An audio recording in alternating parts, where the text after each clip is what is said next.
प्रेम रंग बिखरेगा, पीर संग निखरेगा। प्रेम रंग बिखरेगा, पीर संग निखरेगा। गीत सबके मन का, प्रेम रामायण का। आज जग सुने, बोल गुनगुने, संग में नाचे गगन, नाचे पवन और तुम। प्रेम रंग बिखरेगा, पीर संग निखरेगा। प्रेम रंग बिखरेगा, पीर संग निखरेगा।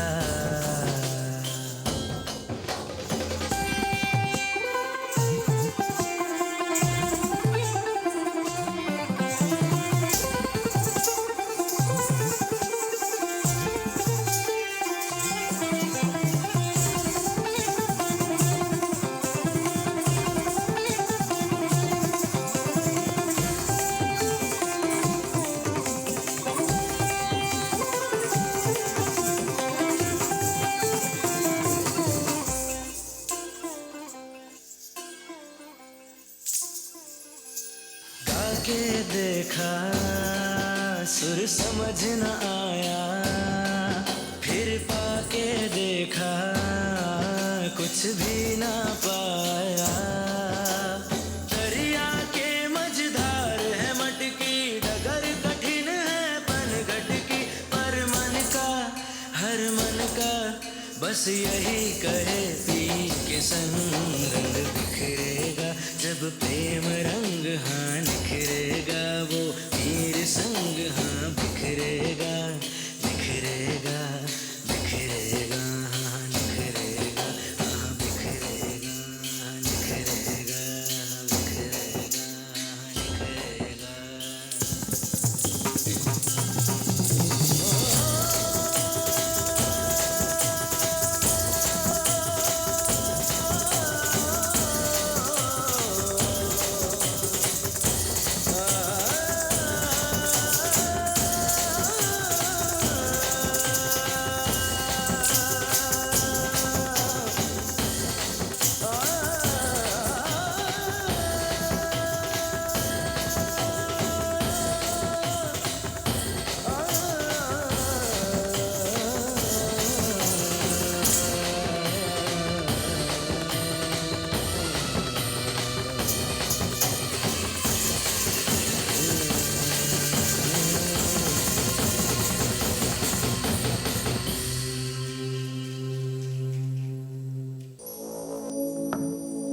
सभी को बहुत बहुत नमस्कार। आप सभी का स्वागत है। मैं अतुल सत्य कौशिक हूं और ये मेरा सौभाग्य है कि मैं लखनऊ की जनता के सामने अपना नया शो प्रेम रामायण लेकर आया हूं। मेरा एक नाटक है चक्रव्यूह, जो आप में से बहुतों ने देखा होगा।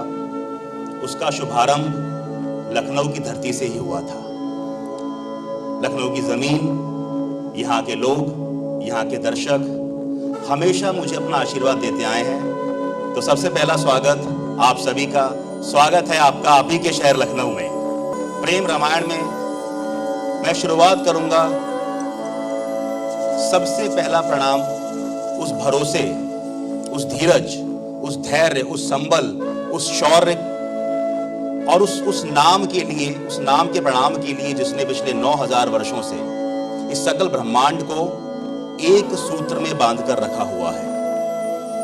मैं बात कर रहा हूं भानुकुल भूषण, मर्यादा पुरुषोत्तम रामचंद्र की। मेरी आयु 36 वर्ष है और मेरा मानना है कि अपने 36 वर्ष के जीवन में मैंने राम को लेकर इससे अच्छी पंक्तियां आज तक नहीं लिखी हैं। यदि वो आप तक पहुंच जाएं तो अपनी तालियों के माध्यम से मुझे बता दीजिएगा। ना सोच लघु ना निश्चय ही, आप लघु समझते हैं? छोटा, मुख्तसर। ना सोच लघु, ना निश्चय ही, ना लघु कर्म का संचय ही, और जीवन भर के संघर्षों ने लिया तनिक विराम नहीं। जहां रघु वहां कुछ लघु नहीं, जहां राम वहां आराम नहीं। धन्यवाद।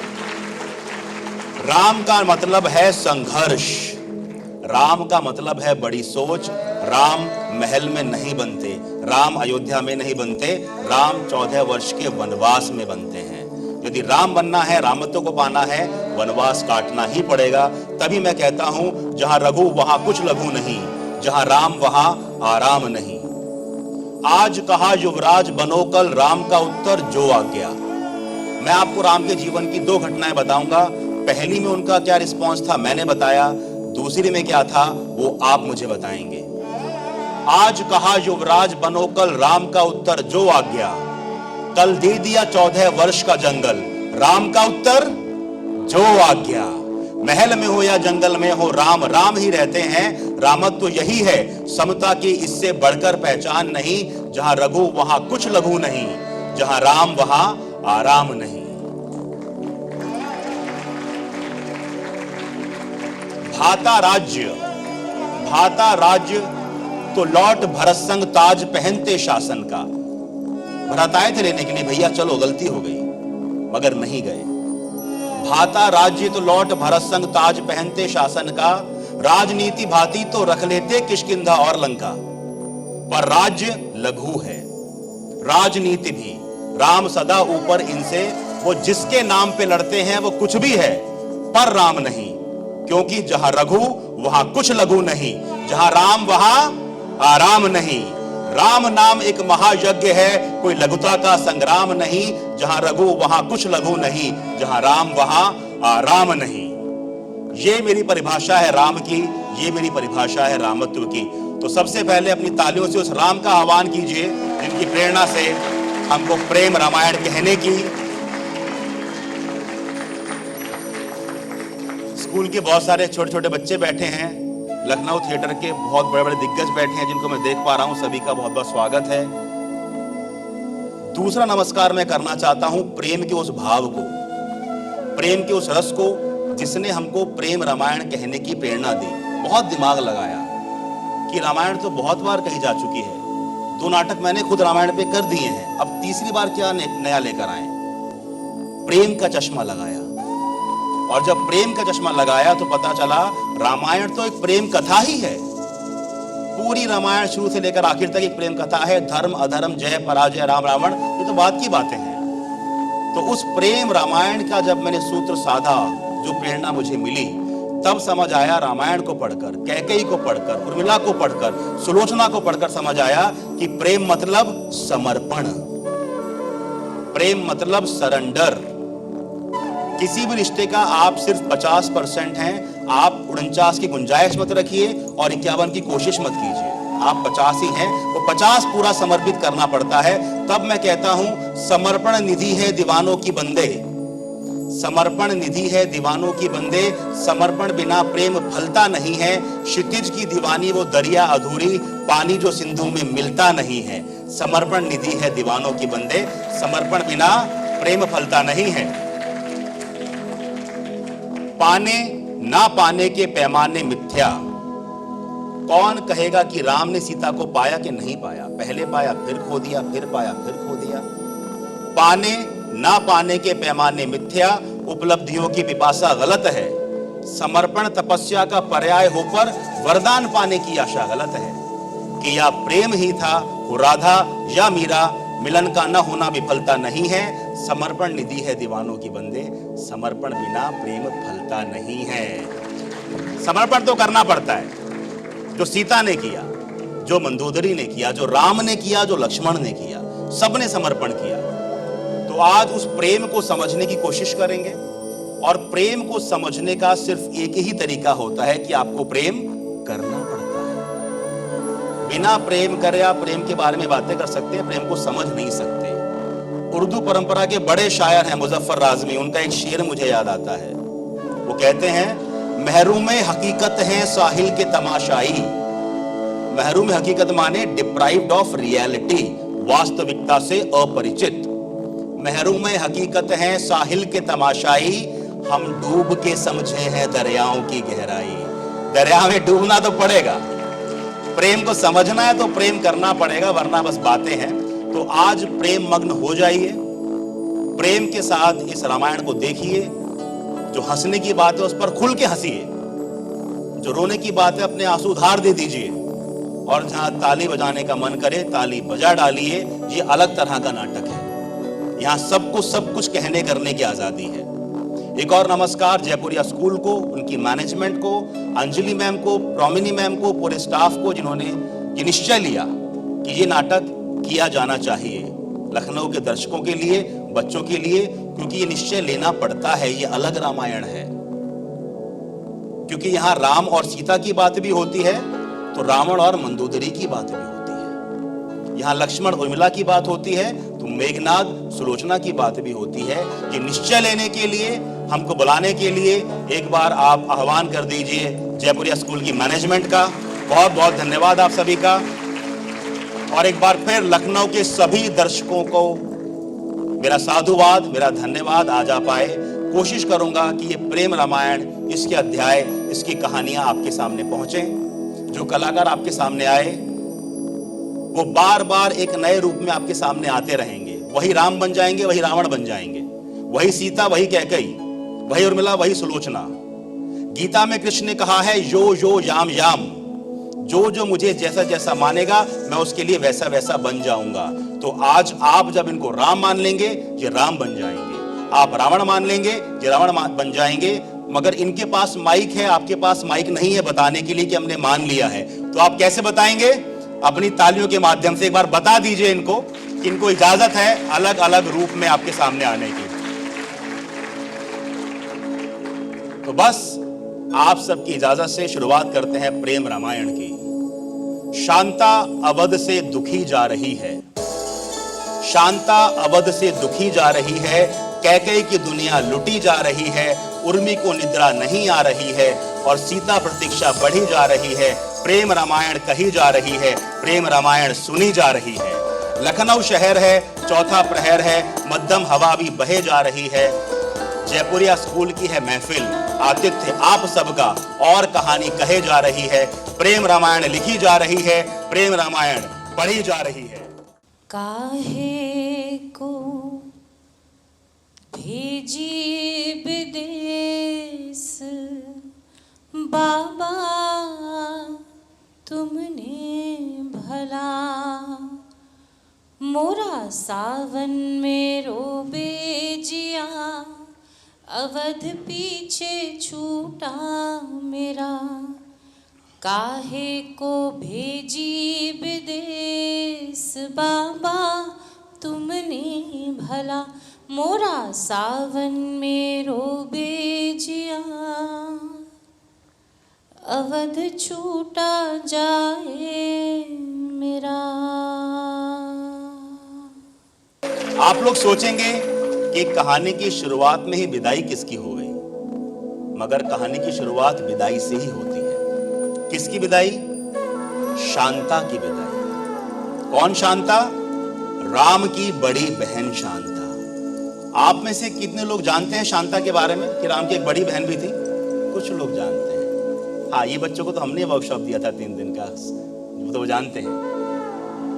राम की एक बड़ी बहन थी शांता, जिनके बारे में वाल्मीकि ने बड़े अच्छे से लिखा है, जिनका जन्म राम के जन्म से बहुत पहले हो गया था। माँ कौशल्या और बाबा दशरथ की बेटी शांता। शांता बहुत प्यारी बच्ची थी, बहुत गुणी थी, पढ़ना चाहती थी, शस्त्र विद्या सीखना चाहती थी, घुड़सवारी सीखना चाहती थी। सब उससे बहुत प्रेम करते थे। तीनों माताएं, सुमित्रा, कैकेयी, कौशल्या, महल के सब कर्मचारी, सब लोग बहुत प्रेम करते थे, सिवाय बाबा दशरथ के। दशरथ ने कभी प्रेम भरी निगाह से शांता को नहीं देखा। क्यों? क्योंकि शांता एक पुत्री थी और दशरथ को पुत्र चाहिए था। शांता बहुत कहती माताओं से कि बाबा हमको प्रेम क्यों नहीं करते, इतनी अच्छी बेटी कहीं मिलेगी उनको। और माताएं कहती बेटा तू है तो बहुत अच्छी, मगर क्या करें, है तो पुत्री ही, और तेरे बाबा को अब क्या बताएं उन्हें क्या चाहिए। शांता बहुत कोशिश करती, कुछ ना कुछ करती रहती कि शायद इस बात से खुश होकर बाबा मुझे देख लें, मेरे सर पे प्यार का हाथ रख दे, मगर बाबा ने ऐसा कभी नहीं किया। जब शांता 8 साल की हुई तो दशरथ के परम मित्र अंग देश के राजा रोमपद वो उनसे मिलने के लिए आए, और रोमपद खुद संतानहीन थे। जब बातचीत कर रहे थे तो 8 साल की शांता वहां खेलती खेलती आ गई। रोमपद के मुंह से निकल गया कि काश ऐसी प्यारी सी बेटी मेरे महल में भी होती। उनका ये कहने की देर थी। दशरथ ने कहा, यदि ऐसी बात है तो शांता भी आप ही की बेटी है, यदि आप इसको गोद लेकर अंग देश ले जाना चाहें मुझे कोई आपत्ति नहीं है। तीनों माताएं स्तब्ध रह गईं। पूरा महल खड़ा का खड़ा रह गया। शांता को गोद दे दिया गया। 8 साल की नन्ही बच्ची को समझ ही नहीं आया कि उसको सजा धजाकर कहां भेजा जा रहा है, पालकी में बैठाकर। मगर जब उसने माताओं को रोते हुए देखा तब जरूर समझ गई कि जहां भी जा रही है वहां से लौटकर वापस नहीं आएगी, और ऐसे तो बिल्कुल नहीं आएगी जैसे वो अब तक अवध में रहा करती थी।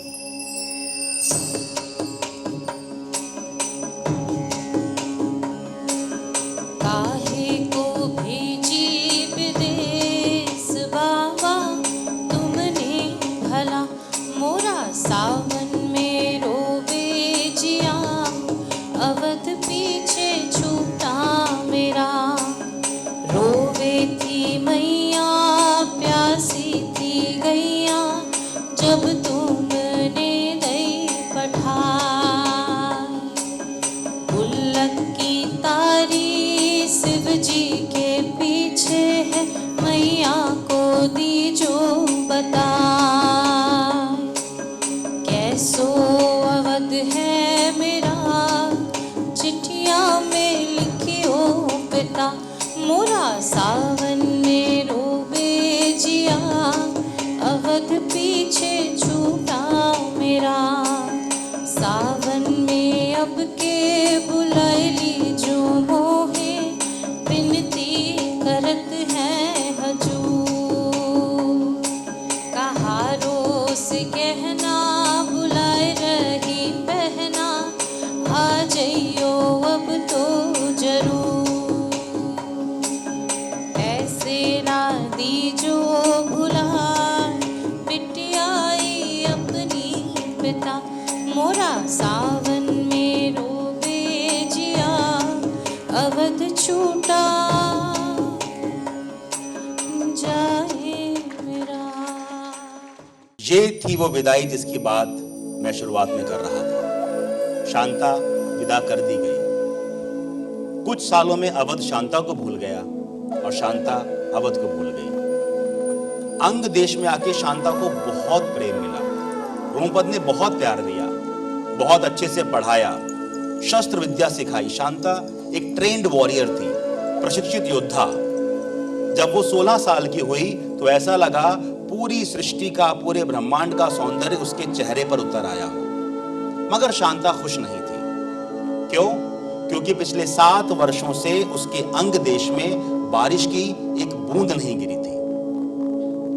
मवेशी मर रहे थे, फसलें सूख रही थी, सब बहुत परेशान थे।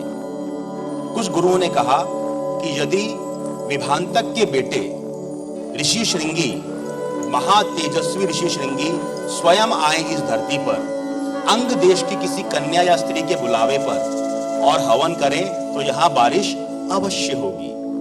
अब लगता बहुत आसान है, लेकिन कठिन था। श्रृंगी को अंग देश लाना आसान नहीं था, उसके पीछे उनका पूरा इतिहास था।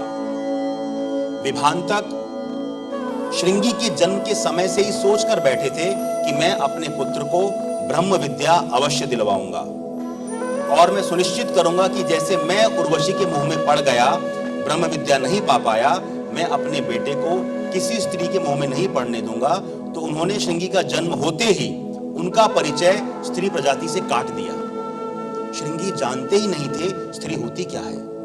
उस वन में एक भी महिला कर्मचारी नहीं थी, महिला तपस्वी नहीं थी, यहां तक कि पुरुष प्रजातियों की मादा सदस्य तक नहीं थी। हिरण था पर हिरणी नहीं थी, चिड़ियाएं नहीं थी, तितलियां नहीं थी, एकदम उजाड़ वन था वो। और ऐसी बातें फैल गई थी कि जो स्त्री उस वन में कदम रखेगी वो पैर रखते ही भस्म हो जाएगी। विभांतक ने रक्षक छोड़ रखे हैं कि इस वन में स्त्री दिखे तो शूट एट साइट, देखते ही बाण चला दो। राजा पूरे राज्य में घूमे, एक भी स्त्री तैयार नहीं हुई जाकर श्रृंगी को ले आने के लिए। आखिरकार राजा की खोज कहां आकर खत्म हुई? शांता पर, अपनी बेटी पर। शांता को बहुत दुख हुआ कि एक पिता ने मुझे इसलिए गोद दे दिया क्योंकि मैं एक पुत्री हूं, और दूसरे पिता को मेरे स्त्री होने का बस इतना महत्व समझ आया कि मैं एक पुरुष को मोहकर ले आऊं। क्या यही अर्थ है स्त्री होने का? मगर वो फिर भी गई, अपने लोगों के लिए, अपने देश के लिए। जब शांता जंगल में पहुंची, पैर रखते ही वो भस्म नहीं हुई, क्योंकि भस्म वो होते हैं जो मान लेते हैं कि हम भस्म हो जाएंगे। शांता जानती थी सब अफवाहें हैं। उस समय विभांतक वन में नहीं थे, रक्षक छोड़ गए थे। रक्षकों ने शांता को देखते ही बाण छोड़ दिया। शांता ट्रेन वॉरियर थी, उसने बाण पकड़ लिया। और जब ये सब शोर शराबा हुआ, श्रृंगी बाहर आ गए। अब बाहर आते ही उन्होंने जो देखा वो उन्होंने आज तक कभी देखा ही नहीं था। स्त्री को वो जानते ही नहीं थे। अब रक्षकों ने सोचा कि एक बार श्रृंगी को बता दें कि आपका इस स्त्री से मिलना उचित नहीं है, मगर ये बताने के लिए पहले ये बताना पड़ता कि ये एक स्त्री है। उससे पहले बताना पड़ता स्त्री होती क्या है। अब अगर इतना ही ज्ञान दे पाते तो खुद ही ऋषि बन जाते, रक्षक क्यों बने रहते। मैंने रघुवंश भी देखा है और अंगराज्य भी, लेकिन ऐसा पुरुष कहीं नहीं देखा। मानो किसी पर्वत को काटकर बनाया गया सुडौल शरीर, उसके ऊपर पतली सी गर्दन, उस पर स्थापित किसी उत्तम शिल्पकार द्वारा तराशा हुआ चेहरा, नीली आंखें और लंबी बिखरी जटाएं। महादेव आ गए क्या? मैं कम से कम जानती तो हूं कि मैं क्या देख रही हूं। मुझे तो लगता है कि ये समझ ही नहीं पा रहे हैं कि मैं कैसा पुरुष हूं। ये कैसा पुरुष है? इतना साफ, इतना कोमल, इतना अलग क्यों? ना चौड़े कंधे, ना ऊंचा कद, ना सुडौल बाहों, ना आंखों में कोई आग, पर फिर भी नजर इससे हटती नहीं। ऐसा मानो इसको आवरण में ढक दो, कहीं इसकी त्वचा मैली ना हो जाए, कहीं इस वन में से कोई चोट ना आ जाए। हाँ? बाण, बाण बहुत अच्छे से रोका तुमने। मेरे पिताजी बाहर गए हैं, इसीलिए ये रक्षक यहाँ छोड़ गए। पता नहीं मुझे कहीं बाहर नहीं जाने देते, हमेशा इनको तैनात करके चले जाते हैं। तुम कौन हो? देखो, बुरा मत मानना, तुम कुछ अलग नहीं। तुम्हारी देह बहुत अलग है। नहीं, मेरा कहने का वो तात्पर्य नहीं था। मैं तो बस ये कहना चाह रहा था कि तुम जैसा पुरुष मैंने आज तक। आप ऋषि श्रृंगी ही है ना? हाँ, मेरे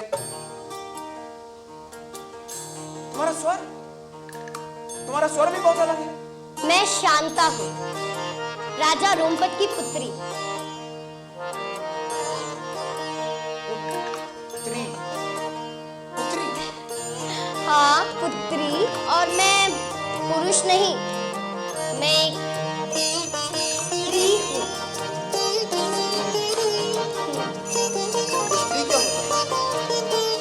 स्त्री क्या होता है? स्त्री क्या होता है?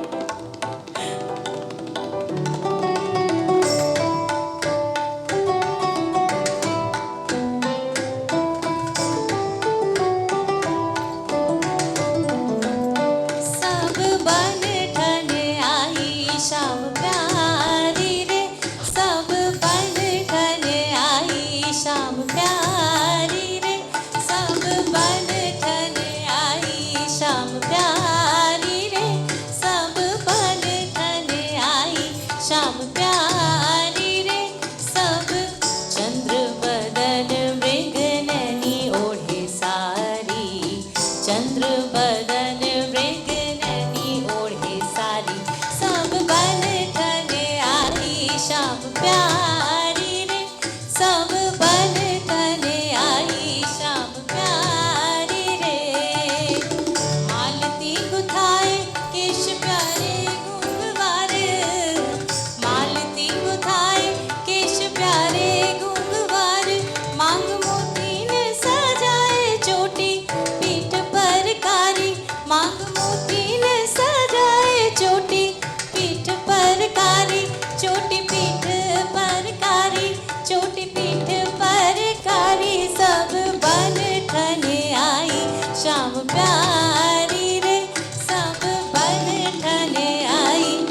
सब पलटने आई, सब पलटने आई शाम प्यारी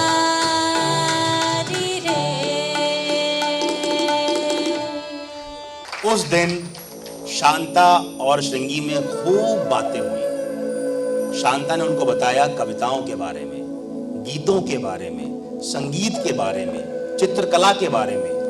इस सब से अब तक श्रृंगी अनभिज्ञ थे। पिता ने कुछ नहीं बताया था इस बारे में। क्यों? क्योंकि इनमें से किसी की भी कल्पना स्त्री के परिचय के बिना पूरी होती ही नहीं।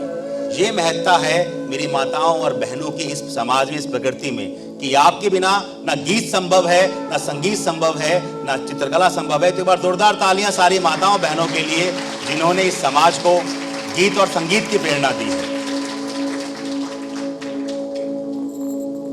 श्रृंगी शांता को जानते रहे, स्त्री को जानते रहे, प्रकृति को जानते रहे। तभी विभांतक आ गए। विभांतक ने आते ही शांता को देखा और अपने धनुष पर बाण साध लिया।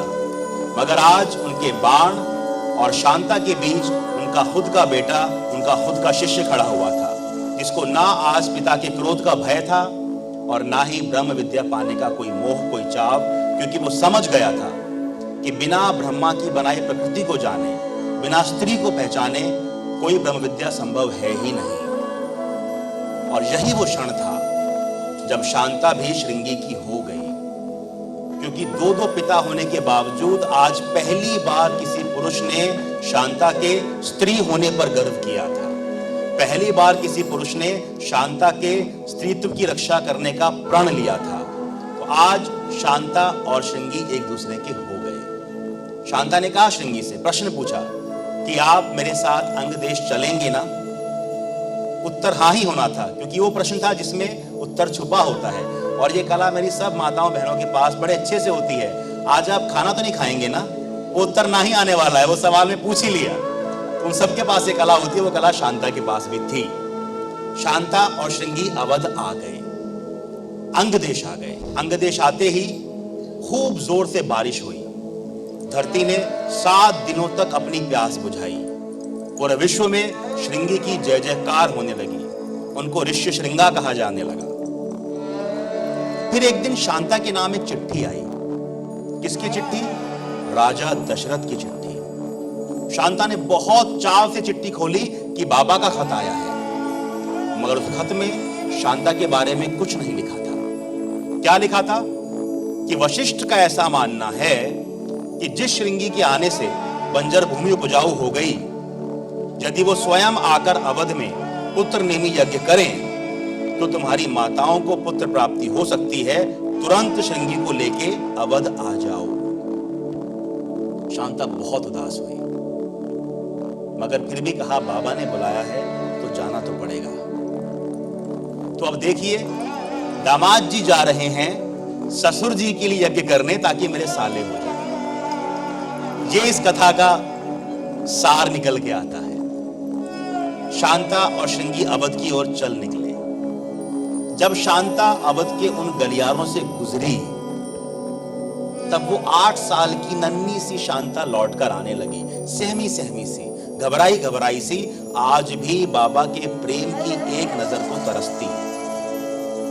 उसके पैरों में कोई गति नहीं थी, वरना बेटी जब ब्याहने के बाद पहली बार मायके आती है, आप सब जानते हैं, उसके कदम चलते नहीं है, दौड़ते हैं घर की तरफ। मगर शांता के कदम खिसट रहे थे, कोई विश्वास नहीं था उसके दिल में। मगर आज एक अंतर था, आज शांता के हाथों में श्रृंगी का हाथ था।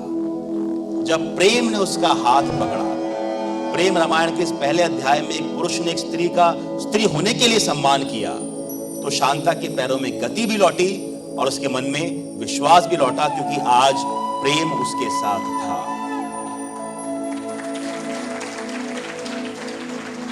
बचपन में जिसको विदा कर दिया था, बचपन में जिसको विदा कर दिया था, शांता वही अब अवध आ रही है। श्रृंगी के हाथों को हाथों में लेकर बाबा से मिलने चले जा रही है। प्रेम रामायण कही जा रही है, प्रेम रामायण सुनी जा रही है। बहुत धन्यवाद, आपने पहली ही कहानी से सुर पकड़ लिया है, तो शाम अच्छी बीतेगी। थोड़ा आप जीपीएस की लोकेशन चेंज करते हैं, आप जीपीएस में यूपी के बजाय कश्मीर डालते हैं, देखते हैं वहां क्या हो रहा है। जहां आज कश्मीर है वहां एक समय पे कैकेय साम्राज्य हुआ करता था। अ फॉरेस्ट लैंड, वन प्रदेश। उसके राजा थे अश्वपति। उनकी एक बहुत काबिल बेटी थी जिसका नाम था Kaikeyi. A warrior, learned warrior, पढ़ी लिखी, हर शस्त्र चलाना जानती थी, बहुत अच्छी सारथी थी, थोड़ी अल्लड़ थी, अवध वाली गाढ़ी भाषा नहीं जानती थी, मगर बहुत गुणी, बहुत काबिल थी। कैकेयी में सब कुछ कैकेयी का था।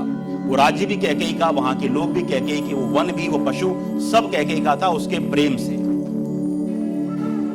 फिर एक दिन क्या हुआ, अवध के महाराज दशरथ शिकार खेलने के लिए कैकेयी आए और उनको सिंहों के एक झुंड ने घेर लिया। कुछ 2 4 5 शेर आ गए, उन्होंने उनको घेर लिया। तब आके कैकेयी ने उनकी जान बचाई। राजा बहुत प्रभावित हुए और निश्चय कर लिया कि मुझे स्त्री से मोह हो गया है, मैं इससे विवाह करूंगा। बहुत जल्दी मोह हो जाता था उनको, मैं तो विवाह करूंगा। अब जब मोह हो गया, विवाह की बात आई, तो अश्वपति ने कहा कि विवाह हो जाएगा, मगर एक शर्त है, आपको वचन देना पड़ेगा कि कैकेयी की कोख से जन्मा बालक ही अवध के सिंहासन पर बैठेगा। यदि आप ये वचन देते हैं तो आप शादी कर लीजिए। कैकेयी को ये बात बिल्कुल पसंद नहीं आई, क्योंकि कैकेयी जानती थी कि वचन देने का कोई फायदा होता नहीं है। क्यों?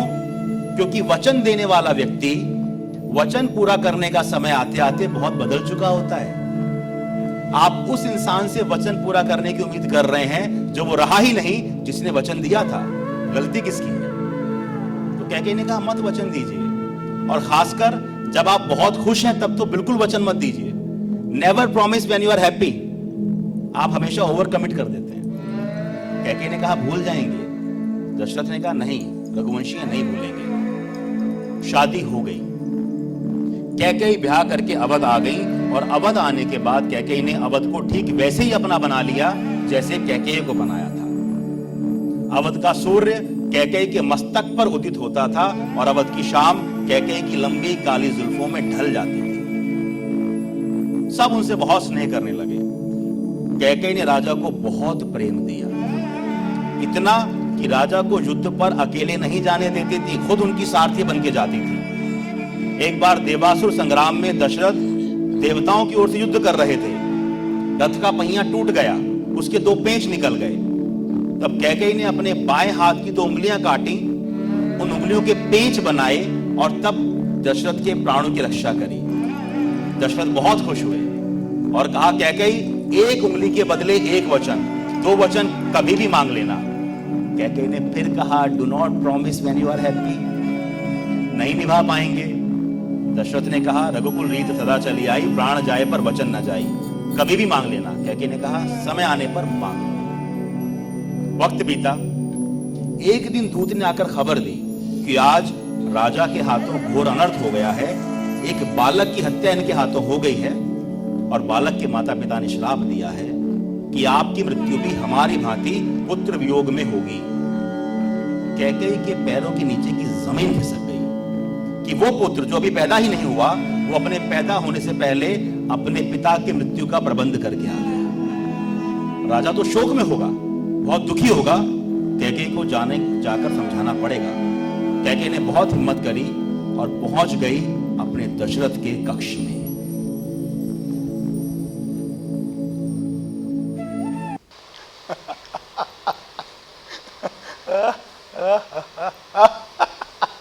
दशरथ,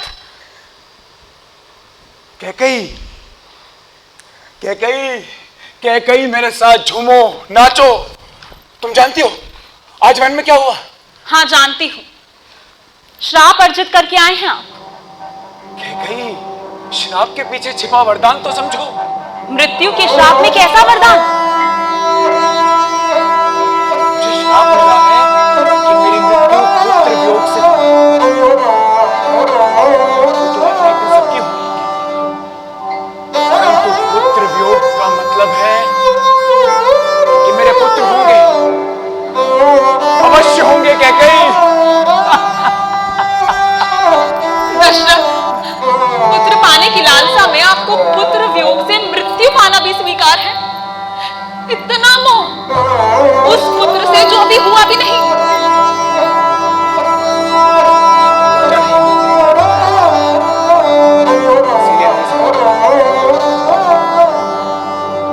मैंने यदि रघुकुल को पुत्र नहीं दिया,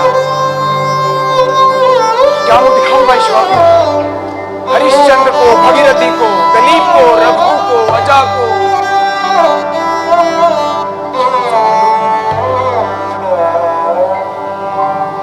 क्या मुंह दिखाऊं?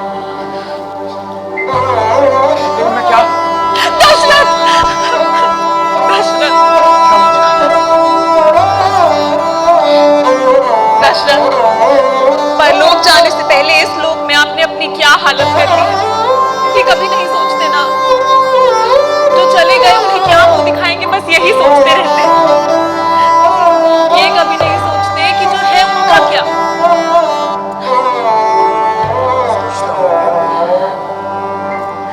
बहुत सोचता हूँ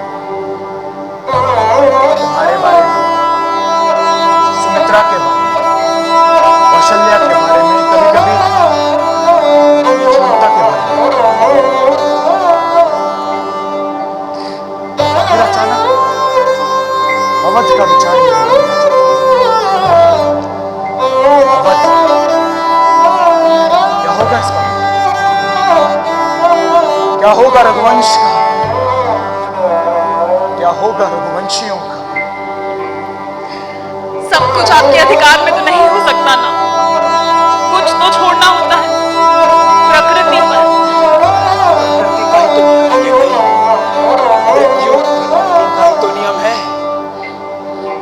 इससे अच्छा क्या हो सकता है कि मेरी मृत्यु का विधान तय हो चुका है।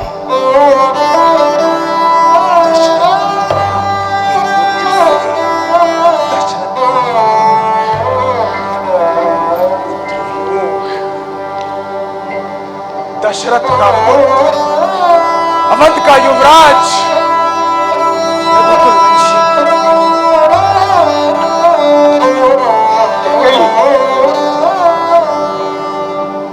ऐसे क्या? दशरथ, हम अब वो दशरथ नहीं रह गए जिन्हें कैकेयी के जंगलों में मैंने अपना साथी चुना था। वो दशरथ जिन्होंने देवासुर संग्राम में देवताओं को बल दिया था। वो दशरथ जो इक्ष्वाकु कुल का सबसे तेज चमकता तारा हुआ करता था। वो सब कुछ नहीं रहा तो क्या रह गया हूँ? कहो, अपनी बात पूरी करो, क्या रह गया हूँ मैं? अब आप सिर्फ पुत्र की आशा में अपने स्वयं का बोझ ढो रहा एक मानव शरीर रह गए। पल पल घटता एक मानव शरीर। तो छोड़ दो क्या? छोड़ दो इस मानव शरीर को। तुम क्यों मेरे साथ कैकेयी की आज की दशा पर मुझे पाकिस्तान के मशहूर शायर अब्बास तबिश का एक शेर याद आता है। यदि आप भी जुड़ जाएं उससे तो अवश्य बताइएगा। दश्त में प्यास बुझाते हुए मर जाते हैं, दश्त में प्यास बुझाते हुए मर जाते हैं, हम परिंदे कहीं जाते हुए मर जाते हैं, हम हैं सूखे हुए तालाब पे बैठे हुए हंस। कैकेयी है सूखे हुए तालाब पे बैठा हुआ हंस, हम तो ताल्लुक को निभाते हुए मर जाते हैं।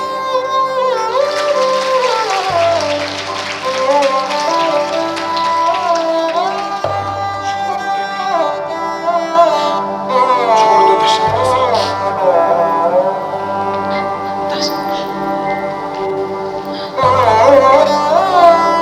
नहीं दशरथ, मैं नहीं छोड़ सकती। अब मुझे ही तो इस मानव शरीर को संभालना है। जब तक इसकी मुक्ति ना हो जाए, फिर चाहे वो सभी सपने जो मैंने खुद के, आपके और अवध के लिए देखे थे, वो सब उसी तरह से फूटने लगे जैसे सुबह सुबह ओस की बूंदें फूट जाती है।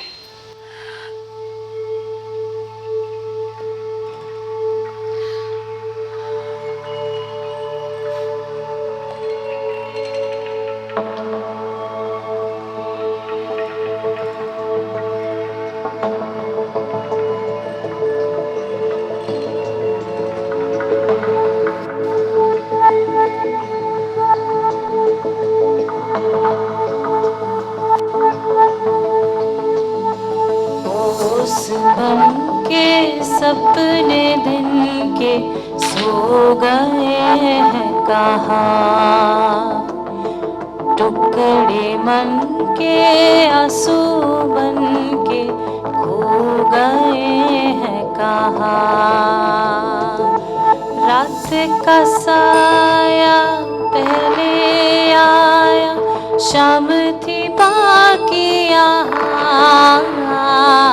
साथ में मेरे जो चले थे गए वो जाने कहाँ। ना यहाँ है ना वहाँ है तो गए वो जाने कहाँ।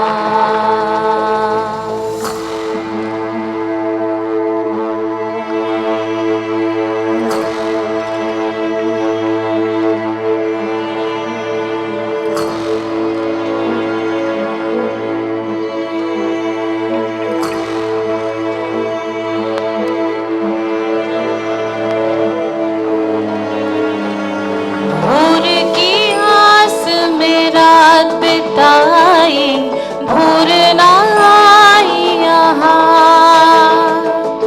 बूंदों की आस में प्यास बिछाई वो भी ना आई यहाँ। अब निशा है और तमस भी और बुझ गया है दिया, ओस बन के सपने हो गए हैं कहाँ, टुकड़े बन के आंसू बन के खो गए हैं कहाँ।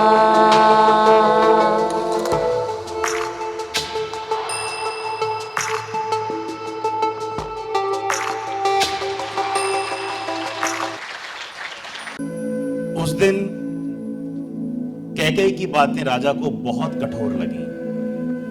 जब उसने कहा कि आप पुत्र की लालसा में घट रहे हैं, राजा ने कहा तुम कितनी कठोर हो।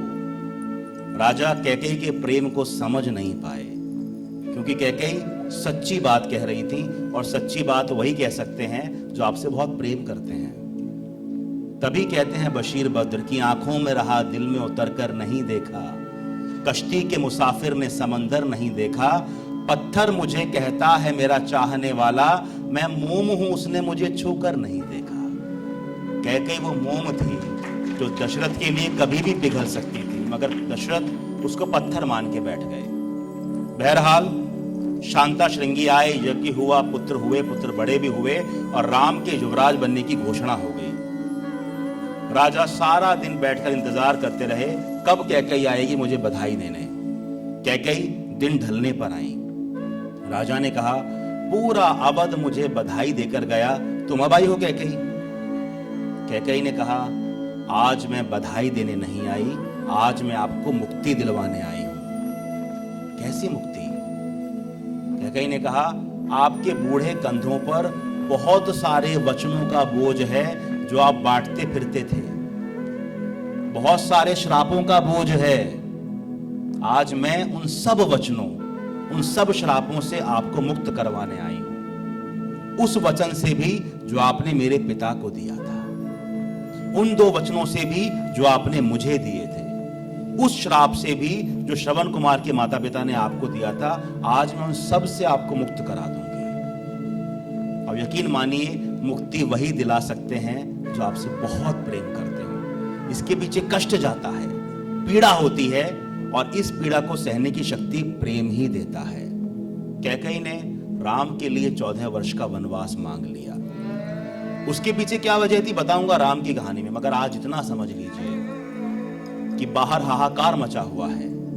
कैकेयी को गालियां दी जा रही हैं, अपशब्द कहे जा रहे हैं, और वो शांति से बैठी अपने दशरथ के सब बोझों को कम करके उनको अंतिम यात्रा पर जाने के लिए तैयार कर रही है।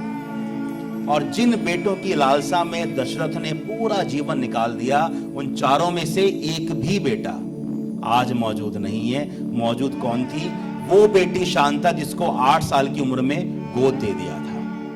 तब मैं कहता हूं भारत वालों अपनी बेटियों को मजबूत करो, देश अपने आप संभल जाएगा।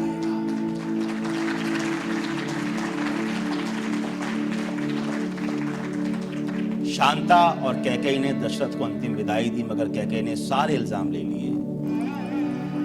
दशरथ को बंधन से मुक्ति दिलाई, दशरथ को बंधन से मुक्ति दिलाई, पर कैकेयी पे लांछन लगे जा रही है।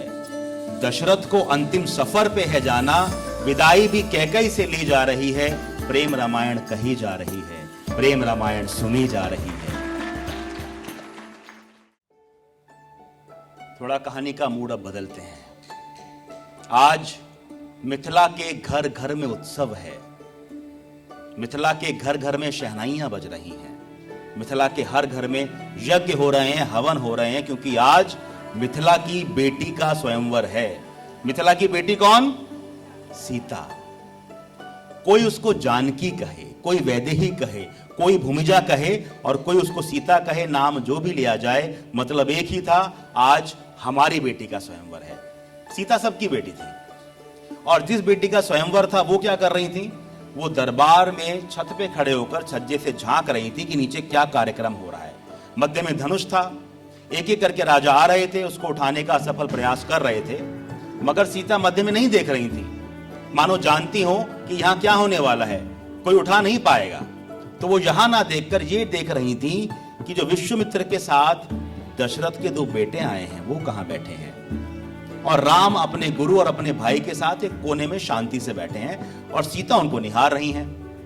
मगर जब राम उठकर धनुष उठाने आए, अब सीता राम को ना देखकर बाकी सबको देख रही हैं। ऐसा क्यों? मानो ये भी जानती हूं कि जब राम आएंगे धनुष उठ ही जाएगा, तो यहां क्या देखना? वो बाकी सबके चेहरे के रिएक्शंस देखना चाहती हैं कि इनके चेहरे का रंग कैसा उड़ेगा जब राम धनुष उठाएंगे। पुरुष अपनी स्त्री की सफलता को अपना माने चाहे ना माने, स्त्री हमेशा अपने पुरुष की सफलता को अपनी सफलता मानती है। ये सीता की सफलता थी, धनुष सीता उठाने वाली थी। कुछ क्षण के लिए सब कुछ थमसा गया, ना जय ना पराजय। सीता को लगा धनुष उठा नहीं क्या? सब कुछ शांत कैसे हो गया? तो जब उन्होंने राम की ओर देखा, सीता की सांस अटक गई। राम के एक हाथ में धनुष था और वो दोनों आंखों से सीता की ओर देख रहे थे।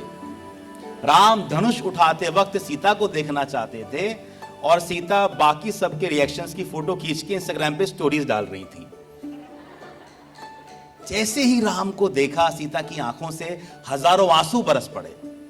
न जाने कहां से हजारों शहनाइयां उनके मन में बजने लगी। एक सांस के साथ जब पहला शब्द मुंह से निकला, वो शब्द था राम राम राम। पूरे ब्रह्मांड में राम राम गूंज उठा। शिव का धनुष टूट चुका था। आज सीता समाज के लिए भी राम की हो गई थी, वरना सीता शिव का धनुष टूटने से बहुत पहले से राम की हैं और तब तक राम की रहेंगी जब तक शिव खुद हैं। यह है राम सीता का प्रेम और यह है राम सीता का संबंध। राम और सीता की महाप्रेम गाथा के बीच, या यूं कहूं उसकी छत्र छाया में, बहुत सारी छोटी छोटी प्रेम कथाएं भी पनप रही थी। जैसे कि राम के छोटे भाई लक्ष्मण और सीता की छोटी बहन उर्मिला की प्रेम कथा। दोनों ही लाडले, दोनों ही गुस्सैल, दोनों ही बड़बोले और दोनों को अपने बड़े भाई और अपनी बड़ी बहन का अति संरक्षण, ओवर प्रोटेक्शन प्राप्त था। तो दोनों के बीच की बातचीत तो बहुत रोचक होने वाली थी।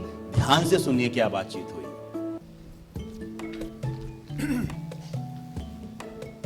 मेरा नाम लक्ष्मण है। तो लक्ष्मण श्री रामचंद्र का छोटा भाई। अच्छा, मेरे भैया जानना चाह रहे थे कि तुम्हारा नाम क्या है। भैया जानना चाहते हैं? जी। ठीक है, तो मैं तुम्हारे भैया को जाके बता देती हूँ। अरे अरे अरे, वो श्री रामचंद्र हैं, तुम उनसे ऐसे नहीं मिल सकती। लक्ष्मण को बताओ। उर्मी। क्या?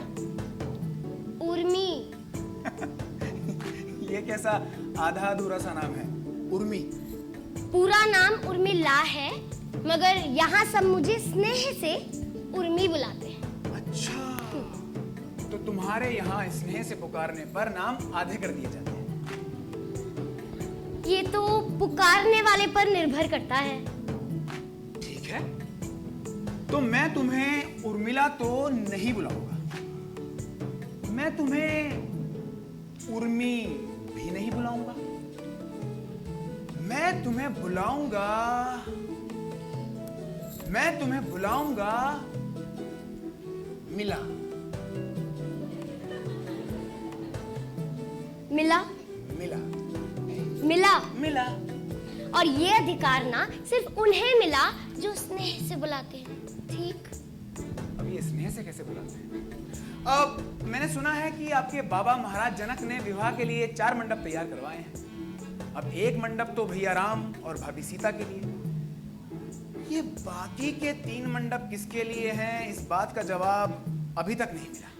जवाब नहीं मिला? जी वास्तव में नहीं मिला? जी, वास्तव में नहीं मिला। सुनिए, बताइए। अब मिला। मिला मिला मिला स्नेह से मिला मिला मिला। ये लड़ाइयाँ अटखेलियाँ चलती रहीं और राम बारात लेके मिथिला आ गए। अच्छा, सीता जी जहाँ की हैं, सीतामढ़ी एक जगह है, वहाँ आज भी ये रस्म निभाई जाती है कि जब दूल्हा बारात लेकर आता है तो दुल्हन की सहेलियाँ, उसकी उम्र की लड़कियाँ, चाचियाँ, मौसियाँ, बुआएं दूल्हे के साथ मजाक करती हैं, उसको मधुर मधुर गालियाँ देती हैं, उसके साथ हंसी ठट्ठा करती हैं, और ये बहुत पुरानी रस्म है। यही किया सीता की सहेलियों ने, सीता के साथ की लड़कियों ने, जब राम अवध से बारात लेके मिथिला आए। उन्होंने कहा, तुम्हारे दुल्हा आ गए हैं अवध से, हाथी, घोड़ा, फल, मिठाई सब लेकर आए हैं, मगर एक बात बताओ, तुम्हारे दूल्हे इतने सांवरे सांवरे क्यों हैं? बहुत मजाक किया और उन्हीं की भाषा में क्या कहा, अब आप ये सुनने जा रहे हैं सीता की सखियों की जुबानी। सावर सावर सावर सावर सावर सावर सावर सावर सावर सावर सावर सावर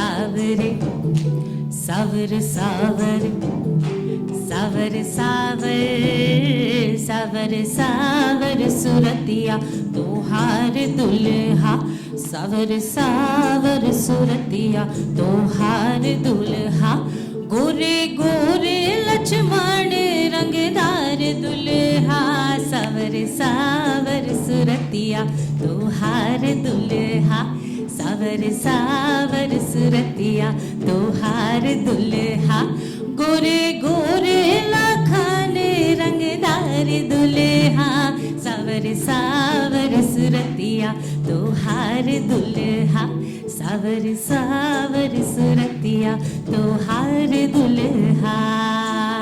सखियों ने कहा, रामचंद्र आ गए अवध से, संग 3 मतवाले हैं, वो तीनों तो गोरे गोरे, रामचंद्र जी काले हैं, खड़िया मिट्टी हल्दी उबटन ला दे, जो कुछ तुम बोलो, लीपा पोती कर देते हैं, बहुत देखने वाले हैं।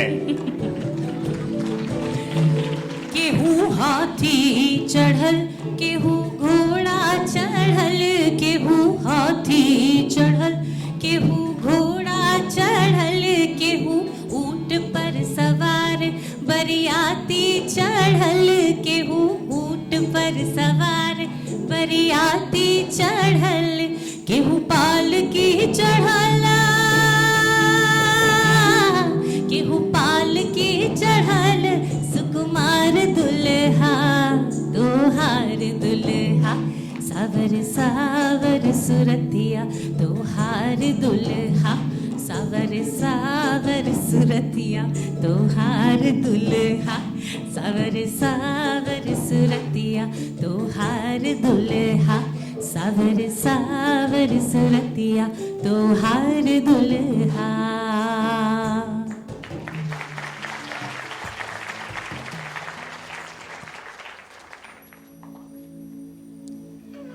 ब्याह हो गया, सुहाग गाए गए और चारों राजकुमारियां अवध आ गईं।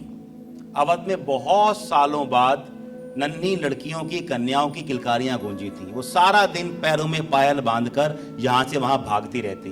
खासकर सीता की 3 छोटी बहनें इतने बड़े महल में पहली बार आई थी, तो सारा दिन बस यहां से वहां भागती रहती। और राम और सीता ये सब देख के मन ही मन मुस्कुराते रहते। राम और सीता ये 2 अलग स्वभावों का मिलन था। राम जितने शांत, सीता उतनी चपल, उतनी चंचल और उतनी ही बातुनी। सीता को परिभाषित करने का जो एक शब्द होगा वो होगा स्वर, और राम को परिभाषित करने का शब्द होगा शांति। राम के शांत जलाशय में सारा दिन सीता के उपहासों के, सीता के प्रश्नों के, सीता के मीठे मीठे तानों के कंकड़ फेंके जाते रहे, और राम के जलाशय में कुछ कुछ तरंगे उठती रहीं, मगर जलाशय फिर शांत हो जाता था। मगर ना राम का जलाशय छोटा था और ना ही सीता के पास कंकड़ों की कमी। तो स्वर और शांति का युद्ध चलता रहा और राम और सीता सबके प्यारे हो गए। फिर एक दिन घोषणा हुई कि कल राम को युवराज बनाया जाएगा। जब यह खबर राम के पास पहुंची तो राम ने इसके जवाब में सिर्फ उतना ही कहा जितना उनको राम बनाता है। राम ने कहा, अच्छा, कल से काम बढ़ जाएगा, जो आज्ञा।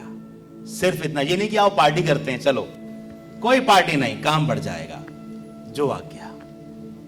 मगर जब ये खबर सीता के पास पहुंची तो वो सीता जो राम के धनुष उठाते समय बाकी सबके रिएक्शंस देख रही थी, आज राम के युवराज बनने की खबर सुनकर झूम क्यों नहीं गई, नाच क्यों नहीं उठी? कुछ तो था सीता के मन में जो वो राम से आज ही पूछना चाहती थी।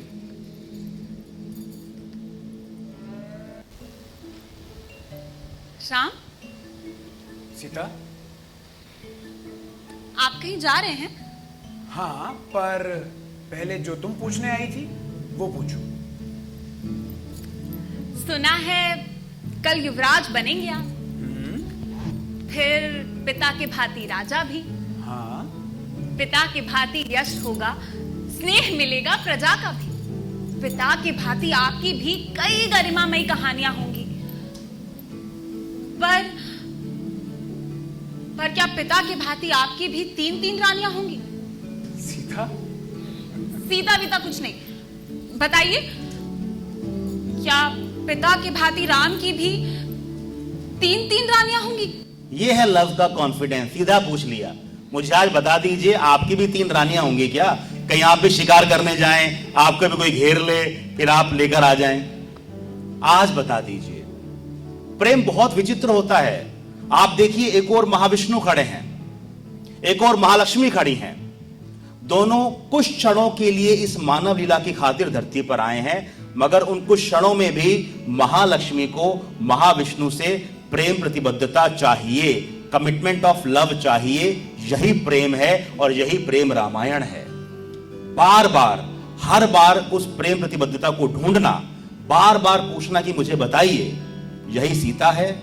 और बार बार, हर बार उस प्रेम प्रतिबद्धता को दोहराना ही महाविष्णु राम है। सीता, सीता, मेरी ओर देखो।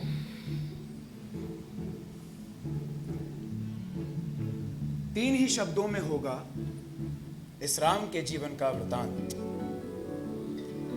3 ही शब्दों में होगा इस राम के जीवन का वृतांत।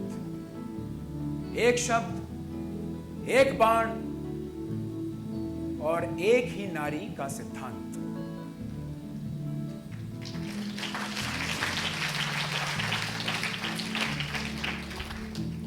वचन तुम्हें देता हूं कि वो एक नारी तुम ही होगी। राम के मन की, राम के तन की अधिकारी तुम ही होगी। पास रहे या दूर रहे, ये राम तुम्हारा ही होगा। वो बोले या ना बोले, मन में नाम तुम्हारा ही होगा।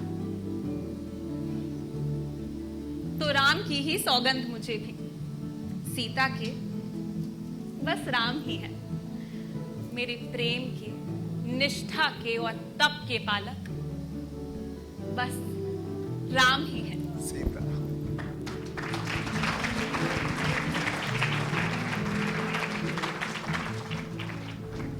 अब एक प्रश्न मेरा भी है। प्रश्न? कैसा प्रश्न? यही कि तुम्हारा और तो कोई प्रश्न नहीं? हाँ, प्रश्न तो कई हैं, पर अभी आप कहीं जा रहे थे ना? हाँ, माता कैकई ने बुलाया है। माता कैकई ने?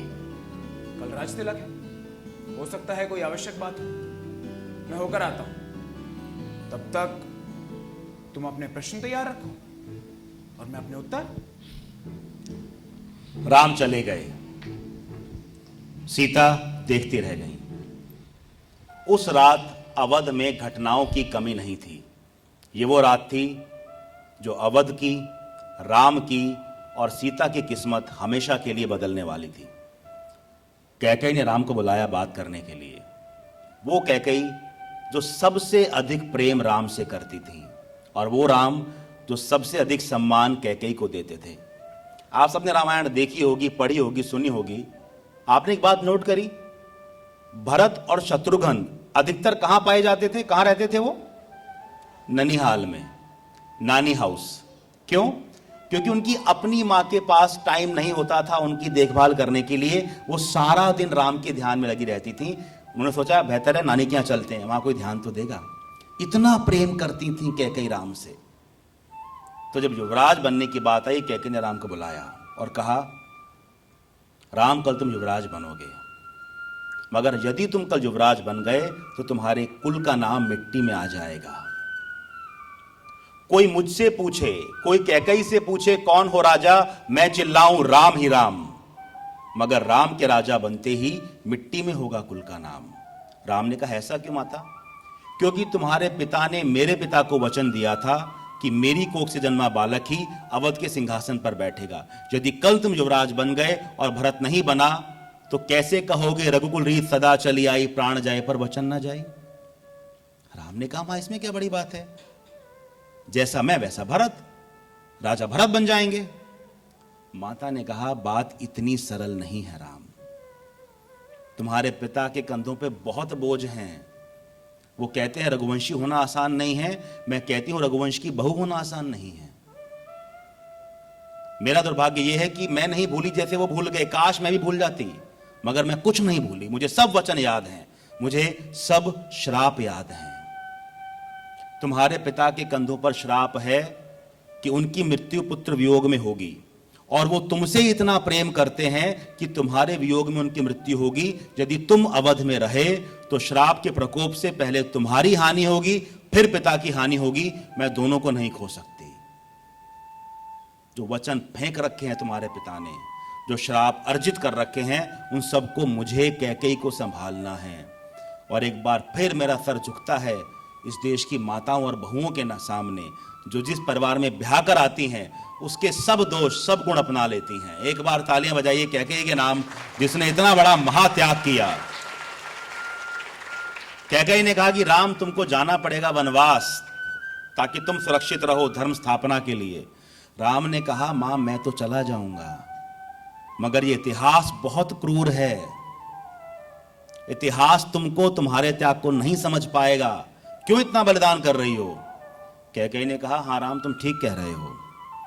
14 वर्ष के बाद लौट के जब आओगे राम, तो आरोपों में, अपमानों में घिरा मुझे पाओगे राम। तो मां मैं क्या करूं फिर? इतना काम तुम राम कर देना कि जब 14 वर्ष बाद लौट कर आओ तो कौशल्या से पहले मेरे सीने लग जाना, मेरे पैर पड़ जाना। इतिहास समझना चाहेगा तो अवश्य समझ जाएगा, मगर इतिहास ने कभी समझना नहीं चाहा। आप दुनिया की कोई भी रामायण उठा के पढ़ लीजिए, राम ने हर बार पहले कैकेयी के पैर छुए हैं, हर बार पहले कैकेयी के सीने लगे हैं। हमारे इतिहास ने कैकेयी के साथ कभी न्याय नहीं किया। मेरी ऐसी इच्छा है कि आज के बाद कम से कम जो लोग यहां बैठे हैं वो बाहर जाकर इस इतिहास को सुरक्षित करें और कैकेयी की बात आगे तक पहुंचाएं। मेरा सर झुकता है कैकेयी के सामने और कैकेयी के त्याग के सामने।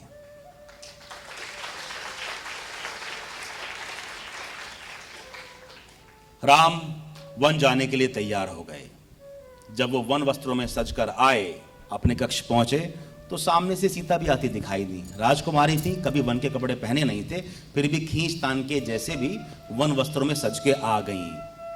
और यकीन मानिए दोनों के बीच कोई बहुत बड़ा संवाद नहीं हुआ। राम ने सिर्फ इतना कहा, तुम भी चलोगी? हाँ तो और क्या, नहीं चलूंगी, आपको अकेले ही जाने दूंगी। महलों में खेली जो रेशम की गुड़िया, महलों में खेली जो रेशम की गुड़िया, वस्त्रों में वन के सजी आ रही है। राम तुमको वन जाने दूं मैं अकेले, कहते भी मुझको हंसी आ रही है। प्रेम रामायण कही जा रही है, प्रेम रामायण सुनी जा रही है।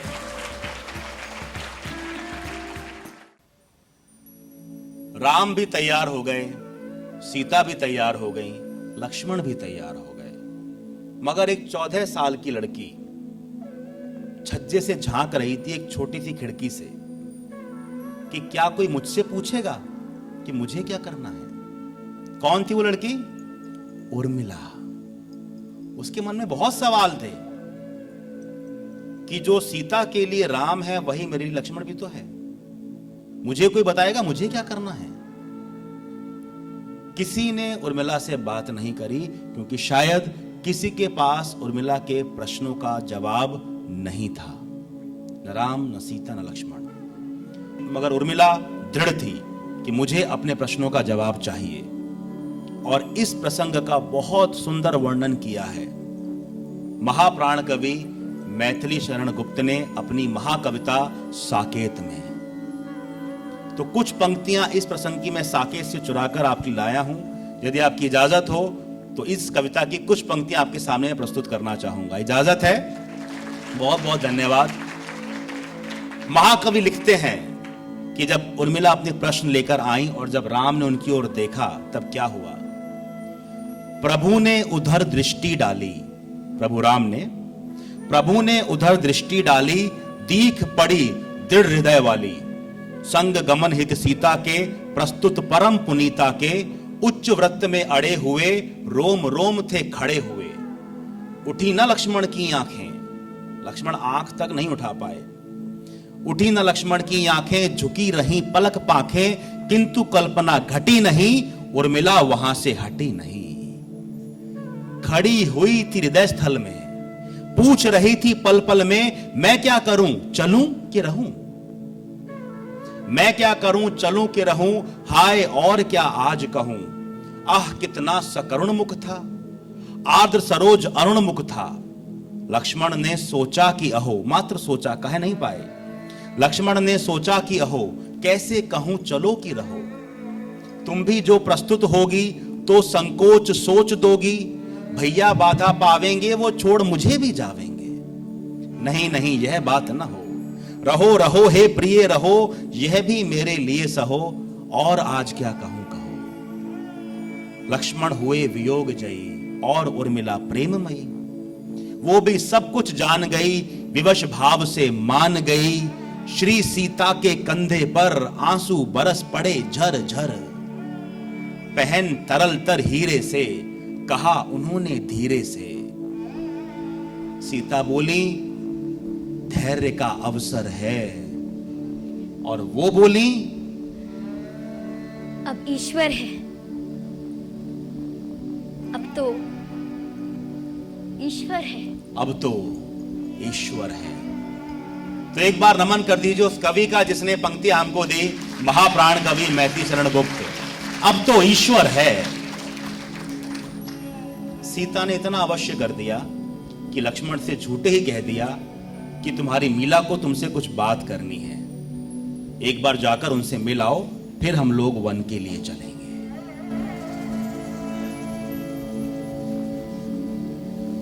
भाभी ने कहा तुम्हें मुझसे कुछ बात करनी है। मुझे क्या बात करनी है तुमसे? मैं 14 वर्ष के लिए वन जा रहा हूं और तुम्हें मुझसे कोई बात नहीं करनी। हाँ तो तुम्हें भी कहाँ करनी है मुझसे कोई बात? तुम तो तैयार भी हो गए, जैसे जैसे प्रतीक्षा में ही थे कि कब अवसर आए और कब अपनी मिला से मैं दूर जाऊं।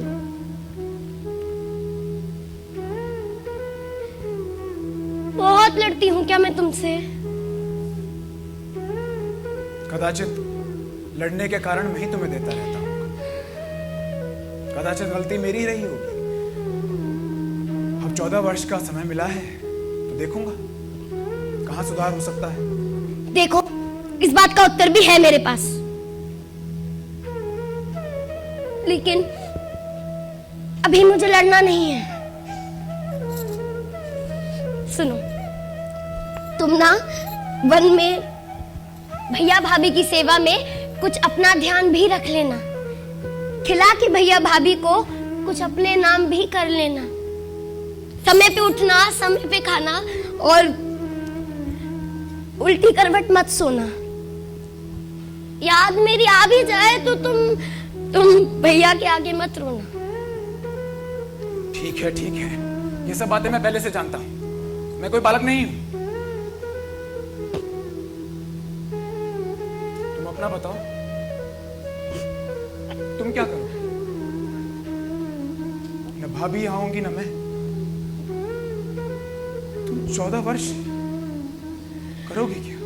तो ले चलो ना मुझे अपने साथ। मिला। हाँ, तो मुझे जाना भी नहीं है किसी वन में। मेरे पास यहाँ बहुत काम है और अब दीदी के भी तो सब काम मैं ही करूंगी।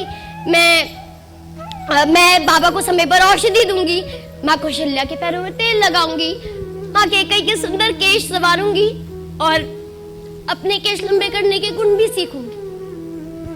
माँ सुमित्रा से ना तुम्हारी सब शिकायतें करूंगी और अब से मैं 3-3 पहर सोया करूंगी।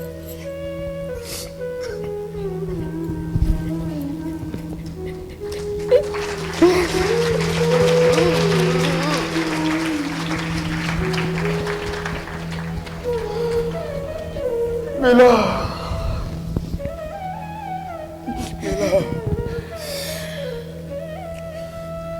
न राम को, न सीता को, न लक्ष्मण को यह श्राप मिला। यदि सच में मिला किसी को तो उर्मिला को यह वनवास मिला। तुम महलों में रहकर भी वनवास का जीवन भोगोगी। मोर के संग मोरनी को देखोगी तो भी रो दोगी। बड़ा दुर्भाग्य, मेरी मिला का वनवास ना तो ये वर्तमान याद रखेगा ना इतिहास। मेरी मिला का वनवास कोई याद नहीं रखे। गलत कहते हो। कोई याद रखे ना रखे मिला का वनवास, मेरा लक्ष्मण याद रखेगा। रखेगा ना। वाह।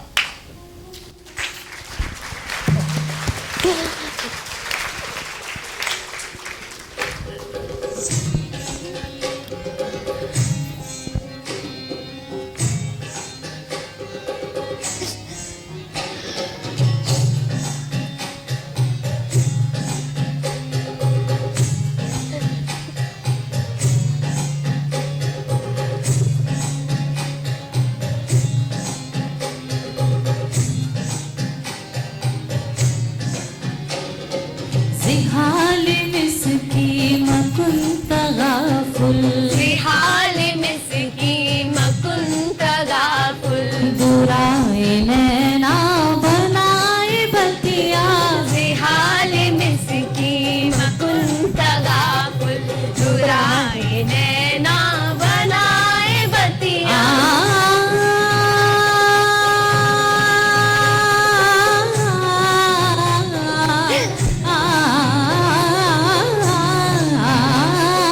जिहाल मिसकी मकुंत गाफुल, बुराए नैना बनाए बतिया। जिहाल मिसकी मकुंत गाफुल, दुराए नैना बनाए बतिया। बुराए नैना बनाए बतिया। किताब हिजरा नदार में जा, किताब हिजरा नदार में जा। नली बुकारे लगाए छतिया। किताब हिजरा नदार में जा, नली को काहे लगाए छतिया। शबान हिजरा दराज चूजुल, रोज मसलज चूमर को था।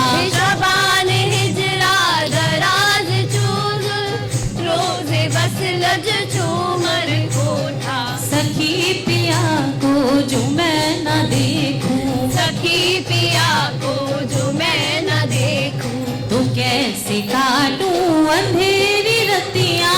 सखी पिया को जो मैं न देखूं तो कैसे काटूं। तो कैसे काटूं अंधेरी रतियां रतियां रतियां रतियां रतियां। सखी पिया को जो मैं न देखूं। शाम सवेरे नैन बिछा के राह तकूं मैं साजन की। राम ही जाने कब चमकेगी किस्मत मोरे आंगन की। सखी पिया को जो मैं न देखूं तो कैसे काटूं अंधेरी रतियां। सखी पिया को जो मैं न देखूं तो कैसे काटूं अंधेरी रतियां। सखी पिया को जो मैं न देखूं तो कैसे काटूं अंधेरी रतियां। जिहाल मिस्किन मकुन तगाफुल दुराए नैना बनाए बतियां। ये कवाली अमीर खुसरो की है और इसमें 5 जुबानों का इस्तेमाल होता है। 5 भाषाएं एक साथ गाई जाती हैं। ये 5 भाषाएं इन कलाकारों ने सीखी, आपके लिए गाई। एक बार जोरदार तालियां इस कवाली को गाने के लिए। मैं हमेशा पूछता हूं कि यदि रामायण की कहानी सुनाने के लिए आपको सिर्फ 2 चरित्र चुनने का मौका मिले कि आप सिर्फ 2 किरदारों की बात कर सकते हैं, किसी तीसरे की बात नहीं कर सकते, तो एक नाम तो अवश्य राम का होगा ही होगा। राम के सामने जो दूसरा नाम खड़ा होगा वो कौन होगा? सीता और रावण। अवश्य रावण। रावण के बिना राम की कहानी पूरी नहीं होती। रावण के बिना रामायण पूरी नहीं होती। इसलिए रावण के बिना प्रेम रामायण भी पूरी नहीं हो सकती। यदि आपको प्रेम रामायण की बात करनी है तो आपको रावण की और रावण के लोगों की बात करनी ही होगी। वो रावण जिसकी पत्नी मंदोदरी पंचकन्या थी और जिसका प्रेम, जिसका सतीत्व रावण का सबसे बड़ा बल था। मंदोदरी रावण से प्रेम करती थी, इसलिए खरी बात कहती थी, इसलिए उसको सत्य से अवगत कराती थी। और रावण को मंदोदरी की बातें अच्छी नहीं लगती थी। मंदोदरी साफ कहती थी रावण से कि जिस सीता को हर के ले आए हो, रोज उसके सामने बैठ के हाँ ना पूछते रहते हो, उससे ब्याह क्यों नहीं कर लेते? मैं छोड़ दूंगी पटरानी का पद। और रावण अपने अहंकार में कहा करते थे कि जब तक सीता के मन में राम बैठे हैं मैं सीता को हाथ नहीं लगाऊंगा, मैं उसके मन में बैठे राम की हत्या करूंगा पहले। और मंदोदरी बहुत स्पष्ट शब्दों में कहती थी कि सीता के मन में बैठे राम की हत्या तो कर भी दोगे, सीता के मन में बैठे राम की हत्या तो कर भी दोगे, रावण अपने मन में बैठे राम का मस्तक कैसे काटोगे? जिस दिन से सीता को हर के लाए हो, राम तुम्हारे मन में घर कर गए हैं, उनकी हत्या कैसे करोगे? वो नहीं कर पाओगे। मगर रावण ने कभी मंदोदरी के प्रेम को नहीं समझा। और मंदोदरी की कठिनाई ये कि रावण ने बैर लिया तो किससे लिया? महाविष्णु से। कब तक रक्षा करती? नहीं कर पाई। रावण का एक बड़ा बेटा था, क्या नाम था? मेघनाद, इंद्रजीत। और बहुत लोग मानते थे कि यदि मेघनाद राजा बनता तो रावण से बेहतर राजा बनता, अधिक शक्तिशाली, अधिक पराक्रमी, अधिक तेजस्वी। वो मेघनाद जिसकी पत्नी थी नागकन्या सुलोचना, जो मेघनाद से उतना ही प्यार करती थी जितना उर्मिला लक्ष्मण से करती थी। जब युद्ध हुआ, मेघनाद ने जाकर राम और लक्ष्मण से युद्ध किया तो आकर अपने पिता से कहा, पिता आज मैं युद्ध करके आया हूं, मैं राम और लक्ष्मण को देखकर आया हूं, वो अवध्य हैं, वो अविजयी हैं, उनको ना मेघनाद मार पाएगा ना रावण मार पाएगा। तब रावण ने मेघनाद को कायर कह दिया कि तुम कायर हो क्या? अब मेघनाद जैसे योद्धा को कोई कायर कैसे कह सकता है? देवराज इंद्र को हराकर अपने पिता को छुड़वाकर जो योद्धा लाया था उसको कायर कह दिया। मेघनाद का सीना 2 टुकड़ों में टूट गया। मेघनाद ने कहा, हे पिता, मुझे कायर कहने से पहले मेरी बात सुनो। हे पिता, मुझे कायर कहने से पहले मेरी बात सुनो। लंका का युवराज चाहिए या बेटा? आज तुम एक चुनो, क्योंकि युवराज चाहिए तो ये युद्ध नहीं होगा, क्योंकि युद्ध लंका का नहीं है। मैं अपनी लंका को, अपने लोगों को, अपनी सेना को, जो मेरी एक आवाज पर अपने सर कटाने को तैयार है, उनको उस युद्ध में नहीं झोंकूंगा जो युद्ध लंका का है ही नहीं। यदि आपको बेटा चाहिए तो मैं अंतिम सांस तक आपके साथ खड़ा हूं। पहले तीर मेरी छाती भेदेगा, तब वो आपकी छाती तक पहुंचेगा। आज आप तय कर लीजिए। और रावण ने क्या तय किया, क्या चुना? बेटा। आज मुझे बेटा चाहिए।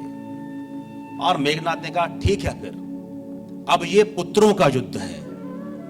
जो राम और रावण एक पिता के वचन को निभाने के लिए 14 वर्ष का जंगल काट के यहां तक आ गए हैं, तो अब मेघनाद अपने पुत्र धर्म को निभाने के लिए युद्ध की वेदी पर चढ़ जाएगा। अब ये पुत्रों का युद्ध है।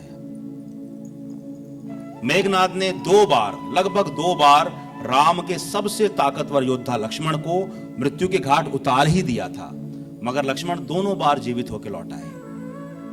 जब तीसरी बार मेघनाद युद्ध करने के लिए गए, वो जानते थे कि ये अंतिम युद्ध होगा। वो गए सुलोचना के पास सुबह सुबह की, सुलोचना, आज मैं लक्ष्मण से अंतिम युद्ध करने जा रहा हूं। आज शाम को या तो मैं आऊंगा या मेरी खबर आएगी। जैसे ही मेघनाद युद्ध के लिए गए, सुलोचना न जाने कहां जाने के लिए आईने के सामने खड़ी होकर तैयार होने लगी, श्रृंगार करने लगी। रणभूमि में भीषण युद्ध हुआ, इतना भीषण कि ऐसा लगा मानो दोनों ओर से देवराज इंद्र स्वयं लड़ रहे हैं। इतना भीषण युद्ध, दिन भर युद्ध चला, युद्ध का फैसला नहीं हुआ। अंत में दोनों योद्धाओं ने अंतिम वार करने के लिए तलवार खींच ली। जो पहले वार कर देता, वो सामने वाले की गर्दन उसके कंधे से उतार देता। मेघनाद ने तलवार खींची, मगर न जाने उस दिन उसको लक्ष्मण में क्या दिख गया।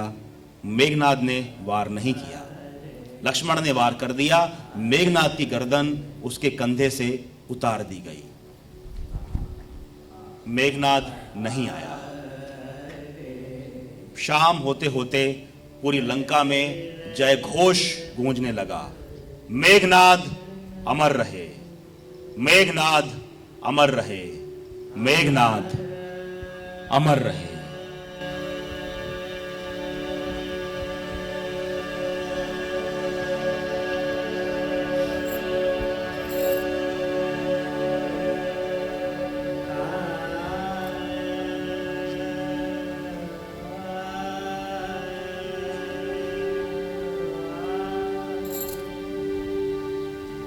सुलोचना, आ गए मेघनाद। कितना शोर मचा रखा है बाहर। अब कहोगे कि इंद्रजीत आएगा तो शोर तो मचेगा ही। कैसा था आज का युद्ध? भीषण। भीषण तो होता ही।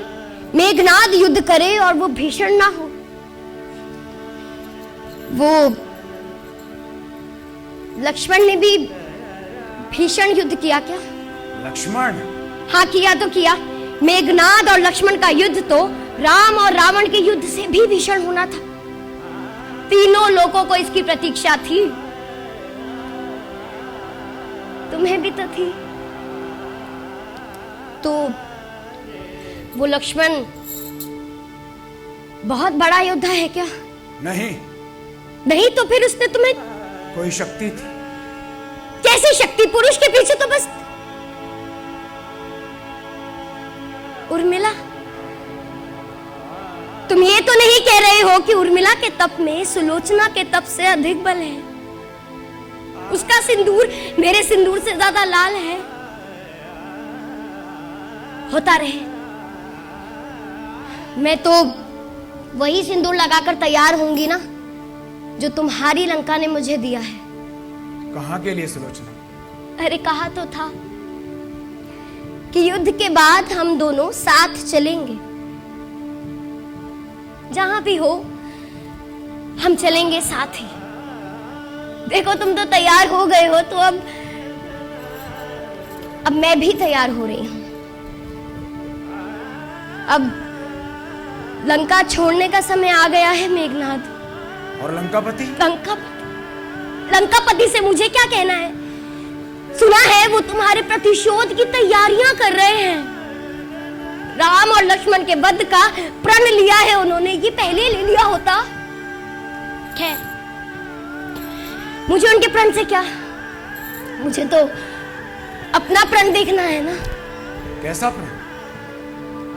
जैसे तुम हर बार युद्ध के बाद मेरी गोद में अपना सर रखकर अपनी थकान दूर करते थे, ठीक वैसे ही आज भी तुम्हारा सर अपनी गोद में रखकर अग्नि को समर्पित हो जाऊंगी। सब तो बताया था मैंने। परंतु मेरा सर तो... हाँ, जानती हूँ। तुम्हारा सर राम के चरणों में पड़ा है, यहाँ लंका में नहीं है। कौन लाएगा? कौन लाएगा मतलब? मैं जाऊंगी, मैं लेकर आऊंगी अपने मेघनाथ का सर और उसी के साथ आत्मदाह कर लूंगी। पर पिता का क्या होगा? वो पिता ने सोचा ही कब। और माँ? वो भी स्वयं से प्रश्न कर लेंगी कि क्या माता सुमित्रा के तप में उनके तप से अधिक बल था, जैसे मैं कर रही हूँ। शायद उन्हें भी अपना उत्तर मिल जाए। तुम्हें मिला? हाँ, मिला ना। उर्मिला और सुलोचना का तप, उनका प्रेम एक ही तो है। लक्ष्मण और मेघनाथ का युद्ध, उनकी पीड़ा भी एक ही तो है। ये युद्ध उर्मिला और सुलोचना का नहीं है। युद्ध तो मेरे मेघनाथ और लक्ष्मण का भी नहीं था। मैं जाकर कह दूंगी राम से कि उर्मिला से उसका लक्ष्मण तो छीन लाए।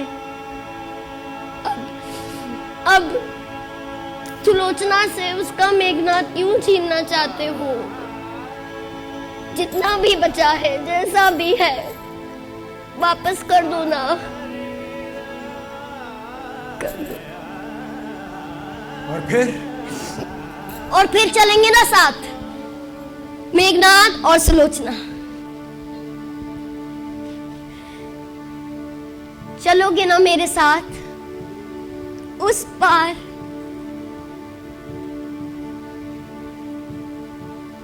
किस पार? उस पार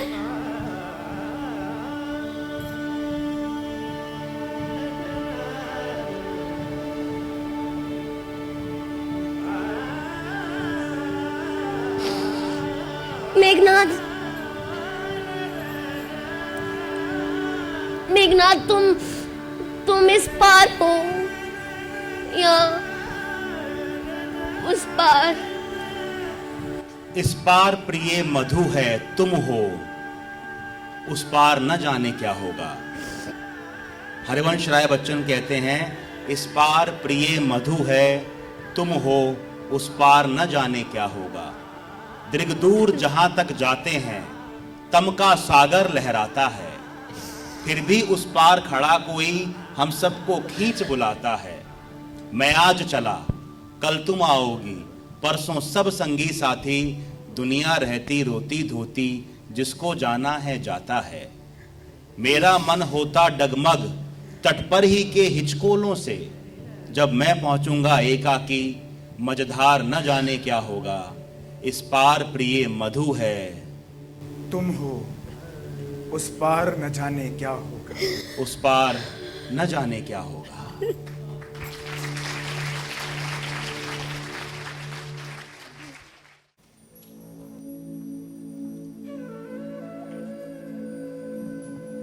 युद्ध कोई भी हो, कैसा भी हो, इतिहास के जिस पड़ाव पर भी खेला गया हो, युद्ध हमेशा सिर्फ कुछ बड़े प्रश्नों के जवाब दे पाते हैं।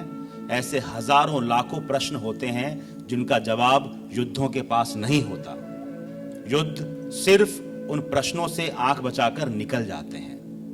जैसे महाभारत के युद्ध के पास आज तक अभिमन्यु की विधवा उत्तरा के प्रश्नों का जवाब नहीं है। उसी प्रकार रामायण के युद्ध के पास लंका के युद्ध के पास आज तक मेघनाद की विधवा सुलोचना के प्रश्नों का उत्तर नहीं मिला। कहानी आगे बढ़ी, वो सब जो आपने सुना वो सब हुआ। कहानियां बहुत हैं मगर समय की मर्यादा है, तो अब कहानी को उसके अंतिम पड़ाव पर लाना होगा। और प्रेम रामायण की कहानी अंतिम पड़ाव पर आकर एक बार फिर राम और सीता की कहानी पर ही आएगी, क्योंकि सर्कल पूरा करना पड़ेगा। राम और सीता की कहानी। ऐसे दो प्रश्न हैं जिनका जवाब राम से पिछले 9000 वर्षों से मांगा जा रहा है। जवाब हमारे बिल्कुल सामने है, शायद हम उस जवाब में इंटरेस्टेड नहीं हैं, हम वो जवाब सुनना नहीं चाहते। पहला सवाल, बाली को छुपकर क्यों मारा? आप तो वीर थे, पराक्रमी थे, आपने रावण को मार दिया, तो बाली से युद्ध क्यों नहीं किया? पेड़ के पीछे छुपकर क्यों बाण चलाया? और दूसरा सवाल, जिस सीता के लिए इतना बड़ा युद्ध किया, उस सीता का परित्याग क्यों कर दिया? ये दो सवाल राम से पूछे जा रहे हैं। मैं कह रहा हूं उत्तर हमारे सामने, हम देखना नहीं चाह रहे। और जब जब मैं ये सवाल सुनता हूं, मुझे मुनीर नियाजी की बात याद आती है। वो कहते हैं, किसी को अपने अम्ल का हिसाब क्या देते? अम्ल माने एक्शंस। किसी को अपने अम्ल का हिसाब क्या देते? सवाल सारे गलत थे, जवाब क्या देते?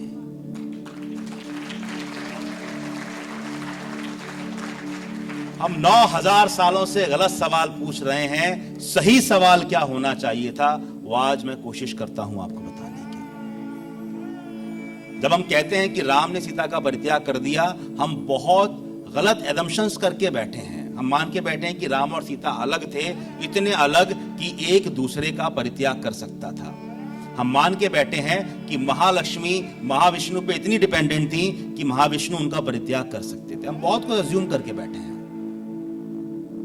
जो आपने सुना शायद वो सब हुआ, वो अपवाद हैं, वो सब विवाद होते हैं कि उत्तरकांड लिखा गया कि नहीं लिखा गया, किसने लिखा, कब लिखा। मैं उस झगड़े में पड़ता ही नहीं। हम उससे क्या समझ सकते हैं?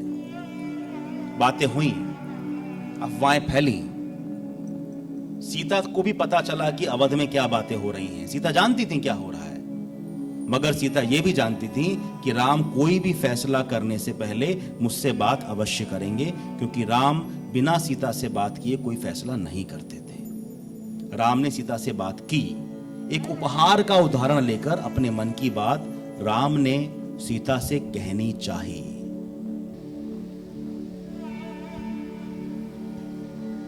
सीता, 14 वर्ष पूर्व तुमने मुझसे एक प्रश्न किया था। आज मेरा भी एक प्रश्न है।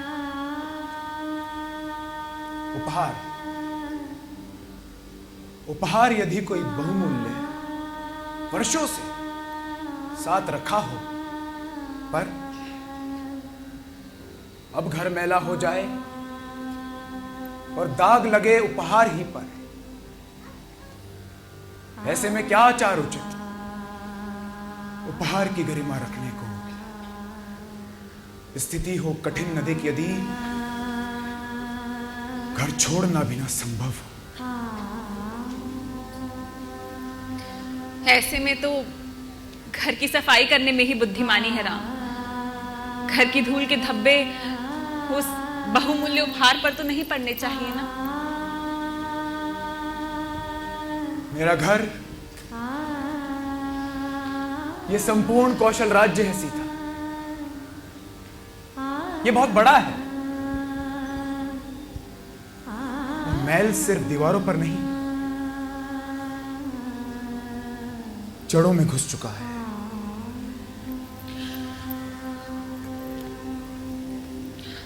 तो जब तक घर की धूल के धब्बे साफ ना हो जाए, तब तक उपहार को किसी साफ स्थान पर रखाना चाहिए।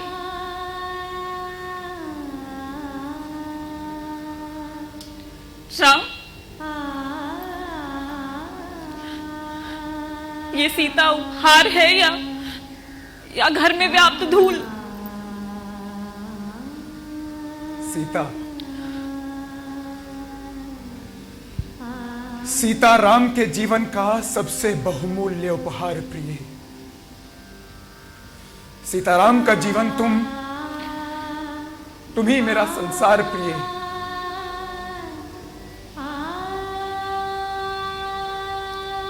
पर अब ये अवध की नगरी सीता के लायक नहीं रही प्रिय।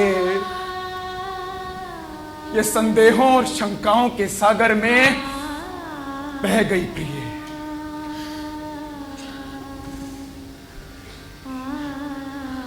यहां उठने लगा है धुआं अब, बिना आग बिन चिंगारी। सीता जैसे उपहार की अब ये अवध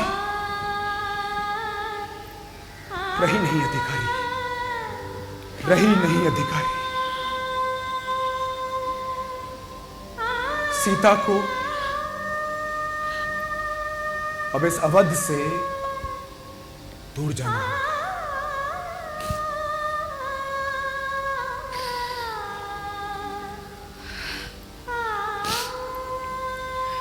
श्याम,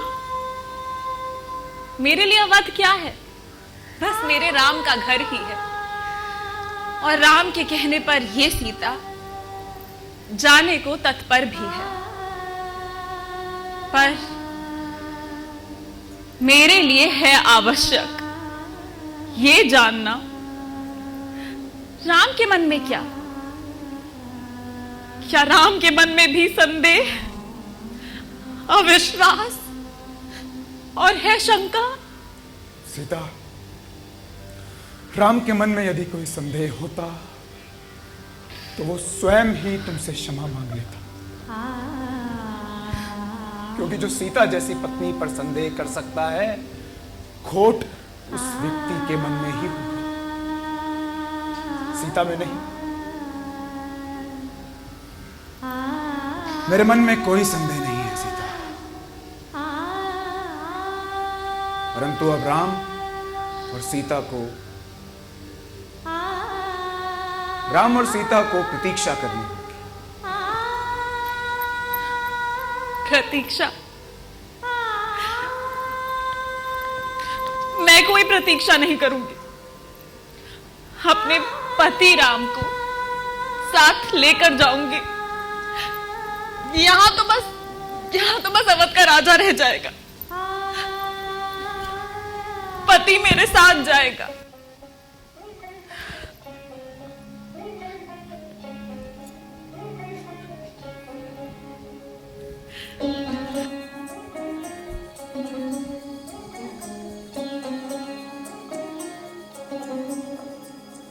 मैं दूर देह से जितना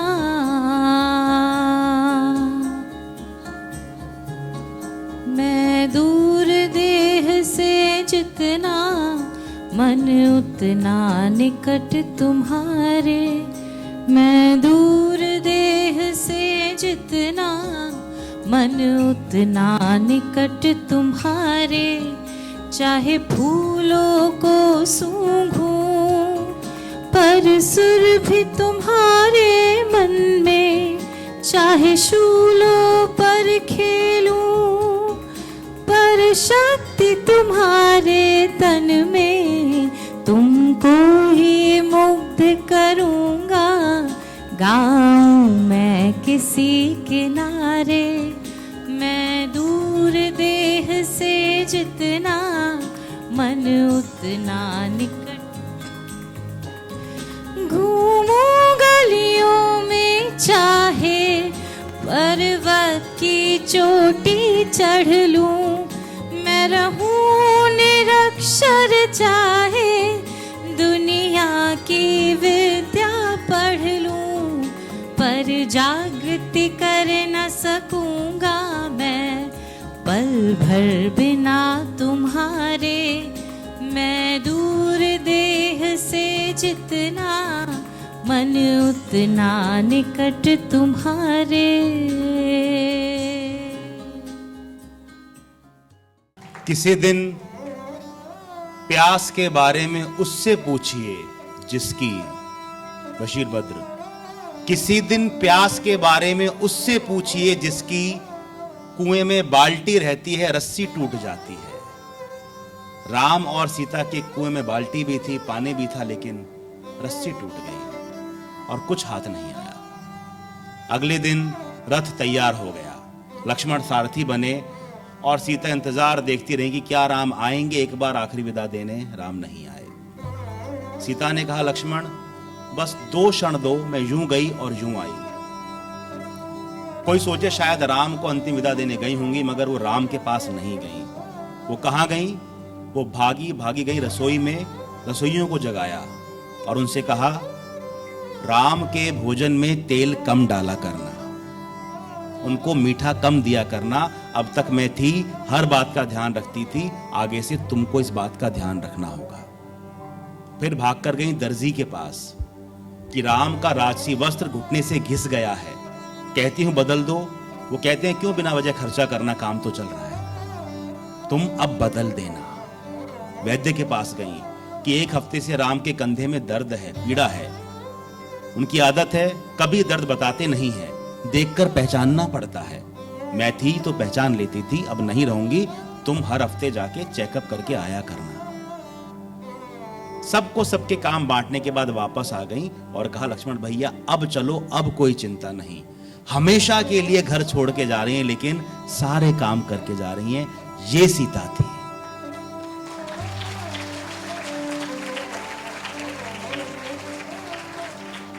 आज भी सीता वाल्मीकि के आश्रम में बैठ के इंतजार कर रही हैं राम के वादे का। हमने 9000 साल से गलत सवाल पूछा। हमारा सवाल था कि क्या सीता इस लायक बची थी कि वो अवध में रहें? सवाल ये होना चाहिए था कि क्या हमारी अवध इस लायक है कि उसमें सीता जैसी महाआत्मा रहे? हमने गलत सवाल पूछा। जो राम ने वादा किया था कि मैं अपना घर साफ करूंगा, सीता ने वादा किया था, घर साफ कर दोगे मैं आ जाऊंगी। क्या हम वो समाज तैयार कर पाए जो बात बात पर महिलाओं पर शक न करे? क्या हम वो समाज दे पाए जो स्त्रियों को उनका अधिकार दिला सके, उनको उनका सम्मान दिला सके? क्या हम वो समाज दे पाए कि अगर सीता आज लौटकर आ जाएं, फिर से कोई धोबी खड़ा नहीं हो जाएगा? क्या हम वो समाज तैयार कर पाए? गेंद आपके पाले में है। मेरा ऐसा मानना है कि जिस दिन हम राम के वचन को पूरा कर देंगे, सीता जरूर लौट कर आएंगी। कमी हमारे में है। बिना सीता के राम राज्य की कल्पना नहीं हो सकती। काम हमको करना है। क्यों? क्योंकि बदला अवध है, सीता वही है। कौन बदला? अवध बदला ना, सीता नहीं बदली। बदला अवध है, सीता वही है। बदले अवध से सिया जा रही हैं। समय आ गया है सफाई का घर की। सीता प्रतीक्षा बढ़ी जा रही है। प्रेम रामायण कही जा रही है, प्रेम रामायण सुनी जा रही है।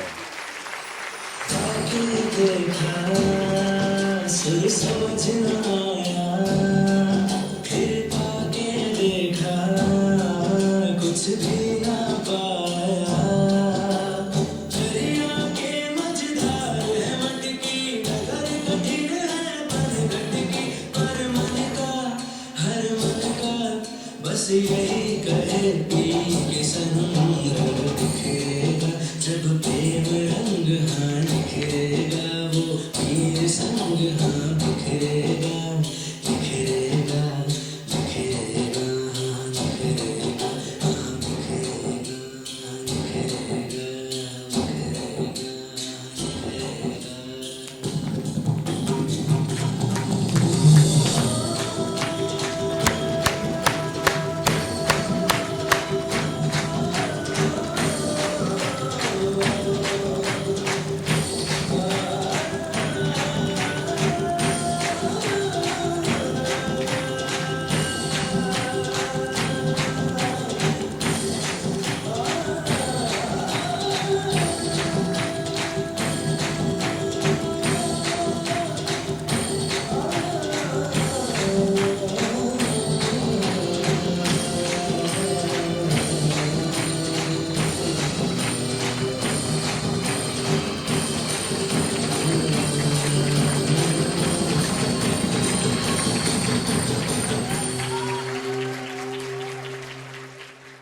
आप सभी का बहुत बहुत धन्यवाद। जो आपने इस तल्लीनता से नाटक देखा, गुड इवनिंग, शुभ रात्रि, शब्बा खैर।